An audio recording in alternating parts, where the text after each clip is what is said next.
وعلیکم السلام ورحمۃ اللہ وبرکاتہ۔ اللہ رب العالمین خیر و عافیت میں رکھے۔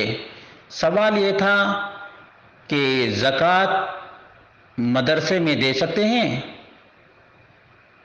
اور کون کون سے کام میں زکوٰۃ کے پیسے لگائے جا سکتے ہیں؟ اس کا جواب یہ ہے کہ اصل جو زکوٰۃ کے مصارف ہیں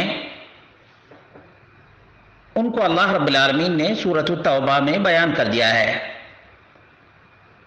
انما الصدقات للفقراء والمساکین والعاملین علیہا والمؤلفۃ قلوبہم وفی الرقاب والغارمین وفی سبیل اللہ وابن السبیل۔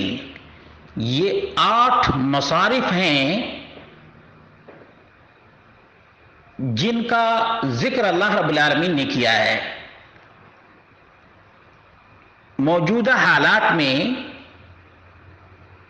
یتیم، مسکین، محتاج، تنگ دست کو دیکھنا چاہیے اور انہیں جس طرح سے اللہ رب العالمین نے فرمایا انما الصدقات للفقراء والمساکین، یعنی افضلیت اسی بات کو ہے کہ فقراء اور مساکین کو زکوٰۃ دی جائے، فقراء اور مساکین کو زکوٰۃ دی جائے۔ یہ اللہ رب العالمین کا بیان ہے۔ اب مدرسے میں دینا چاہیے یا نہیں دینا چاہیے، اس سلسلے میں علماء کے درمیان اختلاف ہے۔